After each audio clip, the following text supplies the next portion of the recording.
กราบสบายดีและสวัสดีเด้อพ่อแม่พี่น้องวัดสุคนเนาะมื้อนี้ก็เปิดภาพมากับอยู่บ้านสาวโสดนำพาFCมาหาบ้านสาวโสดอีกคือเก้าทุกคนเลยโดยมื้อนี้ก็ได้เดินทางมาทางพี่แล้วทางเพื่อนของน้องแพทย์เพิ่นเนาะโดยก็มาอัปเดตความหักของเพิ่นหลังออกพรรษาแล้วสิมีหนุ่มๆมาขอมาแต่งอยู่บ่เนาะเนื่องจากว่าตอนนั้นเฮามาสัมภาษณ์เพิ่นก็ได้มีนมเนาะนมเสนอขาดองให้เพิ่นหลายๆแล้วก็บอกว่าหลังออกพรรษาจะมาขอมาแต่งเนาะทุกคนและในมื้อนี้เนาะก็ออกพรรษาแล้วก็ได้มาอัปเดตคืนตื่มให้ FC ฟังเนาะว่างานแต่งของน้องเพชรสิเกิดขึ้นบ่หลังออกพรรษาเนาะทุกคนโดยมื้อนี้ก็ได้แวะเวียนมาหาน้องเพชรอีกเนาะโดยก่อนอื่นก็ฝากกดไลค์กดแชร์กดติดตามให้ช่องแม่สมหวังชาแนลนี่เด้อทุกคนเด้อโดยเพื่อเป็นกำลังใจในการเฮ็ดคลิปต่อไปเนาะโดยทางว่ามี FC เบิ่งแน่ก็ดีใจเนาะก็มีกำลังใจในการเฮ็ดคลิปต่อไปทุกคนเลยวันนี้ก็ญาติเวลามาคาบเที่ยงตอนนี้ก็ยังบ่ทันได้กินข้าวเที่ยงซ้ำเนาะหลังจากถ่ายคลิปเพิ่นแล้วจังสิไปหากินข้าวเที่ยงทุกคนเลยโดยข้าวน้ำซ้ำปลาก็ยังบ่ทันได้เลี้ยวซ้ำญาติเวลานี่มาถ่ายคลิปลงให้ FC เบิ่งข้าวน้ำก็ตอนนี้เนี่ยตัดกกแล้วเรียบร้อยโดยก็ได้เอาเครื่องตัดหญ้าเนี่ยตัดเอาคันอาศัยแต่เกี่ยวนี่ก็ยังบ่แล้วทุกคนเลยเนาะเพราะว่าข้าวนี่ฮอดเวลามันสุกมันก็สุกไปหลายพร้อมๆกันก็เลยเห็นให้เก็บเกี่ยวน้ำจนไม่อยากทันเนาะทั้งนั้นก็สุกทั้งนี้ก็สุกจนสิเป็นลมเป็นแรงคลิปก็อยากถ่ายข้าวก็อยากเกี่ยวการก็อยากไปทุกคนเอ้ยเนาะหลายเวียกหลายงานคืนวานนี่พอสมหวังเพิ่นไปมัดกลางเว้นเนาะมัดแล้วเรียบร้อยแต่คนกลางคืนบ้านจน11:30กลางคืน23:30กลางคืนจังเลี้ยวตื่นเช้ามาแล้วทิ้วนอนวันนี้แล้วเนาะถ้าแต่รถมาปั่นยังบ่มีรถมาปั่นกองไว้หั่นแหละแยงตุ้มไว้เอาผ้าต่างตุ้มไว้รอรถมาปั่นเนาะก็โอเคสำหรับคลิปนี้ก็บ่ว่าหลายอย่าห่างเอาไปลมกับสาวแพทย์พร้อมๆกันเลย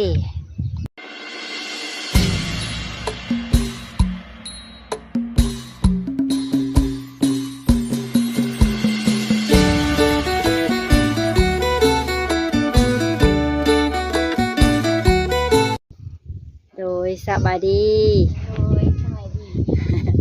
มื้อนี้ก็เดินทางมาหาน้องแพทย์อีกคือเก่าเนาะหลังจากที่เปิดใจไปหลายเดือนแล้วมีคนของใจแล้วบ่ยังบ่มีเนาะทุกมื้อนี่มีคนแซดคนคุยนำอยู่บ่บ่ร้ายกะแล้วเล็กน้อยแล้วเล็กน้อยเป็นยังไงข่าวน้ำเขาแล้วบ่ล่ะแล้ววานนี้โดยมื้อนี้ได้อยู่เพื่อนมื้อนี้อยู่เพื่อนค่ะเวียงปกติเลยมันอยู่หน้าเนาะโดยนอนเพื่อนผู้เดียวบ่หรือว่ายังออกไปนอนนาอยู่นอนเพื่อนผู้เดียวนอนเดี่ยวเก่าแต่ช่วงเมื่อกี้นี่อยู่หน้าแล้วเนาะโดยบางมื้อก็มาเพื่อนโดยเพื่อย่างมาฮอดจนดึกเนาะโดยเป็นจังไดอยากถามคืนได้ไปเที่ยวกับป่าตองม่วนอยู่บ่ม่วนอยู่เพิ่นพาไปบอนที่น้องแพทย์เคยไปแล้วบ่ยังบ่เคยไปเพิ่นพาไปเที่ยวทางไหนเนี่ยวัดหลวงหินบ่อนเดียวนั่นบ่โดยพาไปเลี้ยงเข่าบ่โดยหมูกระทะได้กินบ่บ่ได้กินช่ำเนาะคำก่อนเพื่อไว้ฮอดพุ่นกับมันไก่เจ้าลองเล่าให้ฟังดูสวิตทำบ่จะให้ได้คือได้ไปนะเพิ่นติดต่อมาเพิ่นน้องแพทย์สิไปเที่ยวน้ำบ่เฮาก็เลยบอกว่าไปอยู่มันปลาตองเองบ่ติดต่อมาหาเจ้าทางไลน์บ่หรือทาง Messenger ทางไล หลังเฮือนน้องแพทย์แล้วนะสังกะสีสังกะสีเพิ่งบ่โดยเฮือนเพิ่นผัดอยู่แคมป์ทุ่งนาแน่เนาะโดยโอ้ลมมาแล้วแปลมอยู่พ่อมาก็บอกพ่ออยู่บอกว่ามันเพิ่งบอกขึ้นดอก2-3เทื่อเลยอันยังเพิ่งคือเก่าเนาะโดย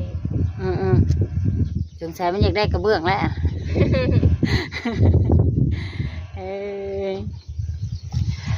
ก็ได้ไปเที่ยวทั้งบ้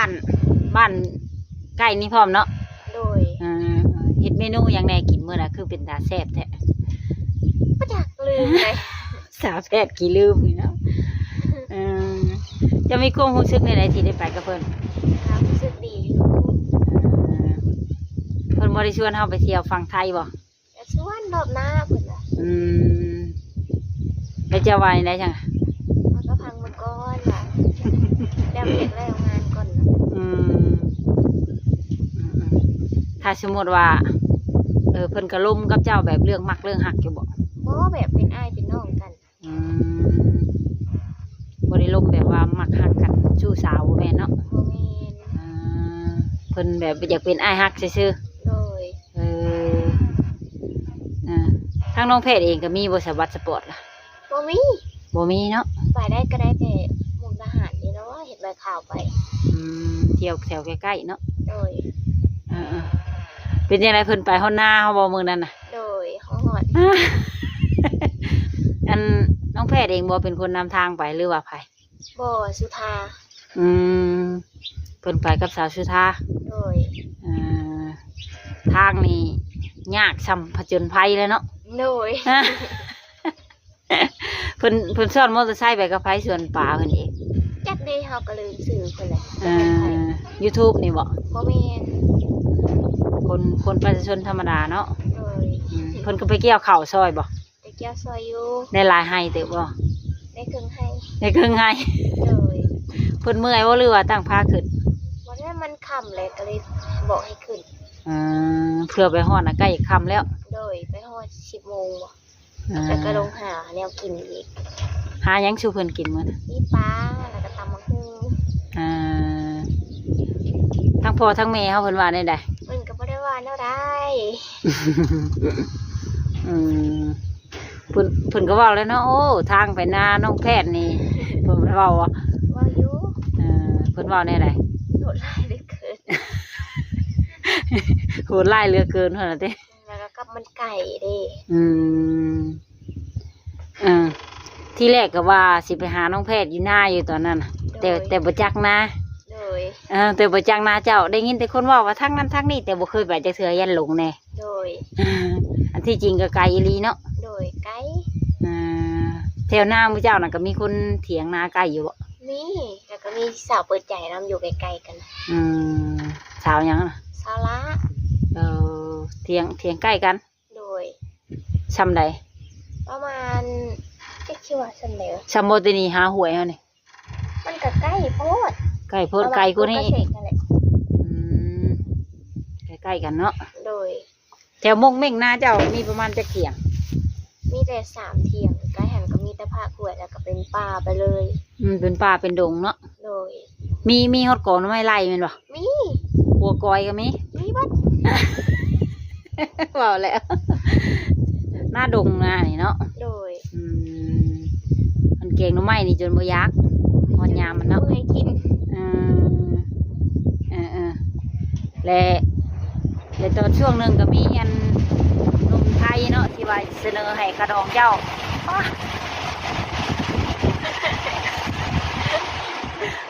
ฟังเสียงเศษไปก่อนที่ว่ามีหนุ่มไทยเสนอกระดองให้เจ้าหลายๆตอนนั้นช่วงนี้เป็นยังไงยังคุยกันอยู่บ่บ่ได้คุยแล้วเป็นยังไงคือบ่ได้คุยบ้านก็ญาติได้หึงแล้วแต่ตะกี้พุ่นแหละแต่เฮาเว้าพุ่นก็บ่ได้ติดต่อมาเลยเพิ่นบ่ยาหรือเจ้ายาเพิ่นเป็นคนยาเป็นยังไงเนาะเพิ่นยังมีเมียบ่หรือว่าจังได๋บ่จักแหละเพิ่นเงียบไปเลยบ่หรือว่าให้กันผิดเถียงกันบ่ได้ผิดบ่ได้เถียงเงียบเลยบ่ตอบไลน์แล้วก็แล้วเลยโดยแบบบ่ได้สั่งเวลาเลยเนาะโดย ที่แรกนะคุยกันเพิ่นว่าสิมาขอบอกหรือว่าเพิ่นเสนอขนมให้เจ้าซื่อ เพิ่นว่าตอนแรกน่ะออกพรรษาเพิ่นว่าสิมาขอ ๆอืม แต่นำบ่เห็นมา อืม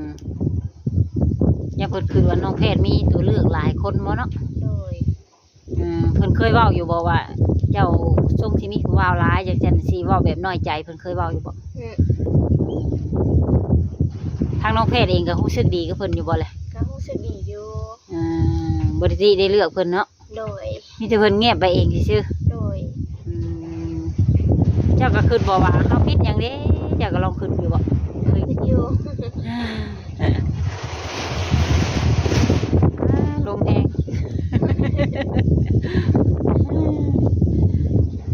คนมาเบิดเรียบร้อยบอกเขาในนาละบัด ยัง คนกาย่างได้กับมือหนึ่งสองเกี่ยวเลยบอก โดยเพราะว่าช่วงนี้คนหมดลายอยู่แล้วก็จะตาย วันนี้สาวแพทย์มาพร้อมกับสายลม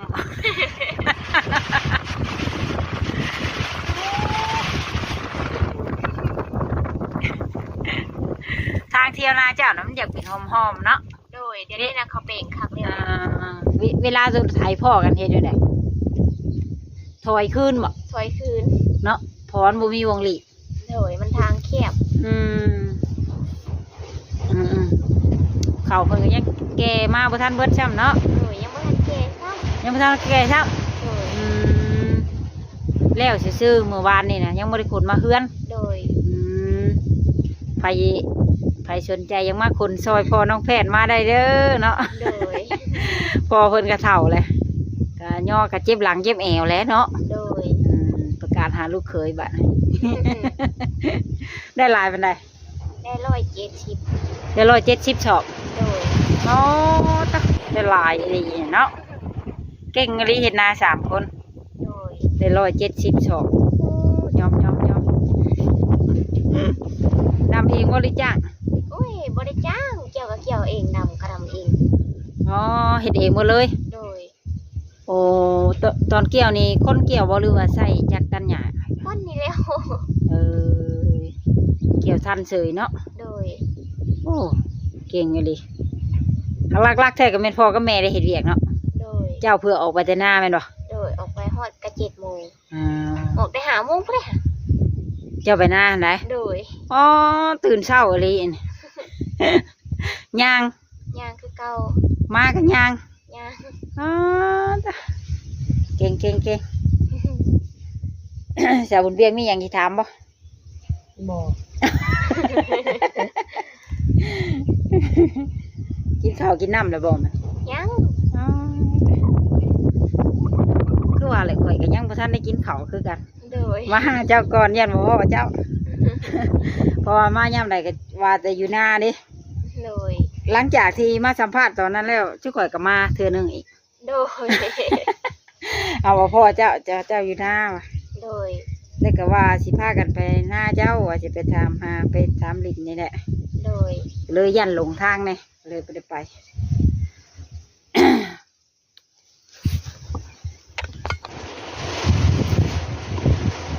แล้วตอนนี้เป็นจะได้มีคนของใจอยู่บ่เนี่ย บ่มี ยังบ่มี โดย ก็มีคนเสร็จคนคุยมาอยู่อ่ะ ก็บ่มีนะมีสมัย เงียบเดียวเนี่ย โดย เป็นแนวใดเนาะ บ่จักคือกัน หรือว่าเพิ่นคิดว่าป่าปิดใจเจ้าแล้วบ่เนาะ เฮ้ยบ่แม่น มีหลายทานค่ะเพิ่นก็ถามว่าป่าปิดใจน้องแพทย์แล้วบ่วะแม่นบ่ บ่แม่นเป็นอ้ายเป็นนอกกันซื่อ บ่แม่นแบบผู้ว่าผู้สาวเนาะ โดย ตามเจ้าได้สัมผัสเพิ่นแบบเพิ่นพาไปกินข้าวกินน้ำเจ้ารู้สึกแบบใดแบบเพิ่นเป็นคนนิสัยใจคอ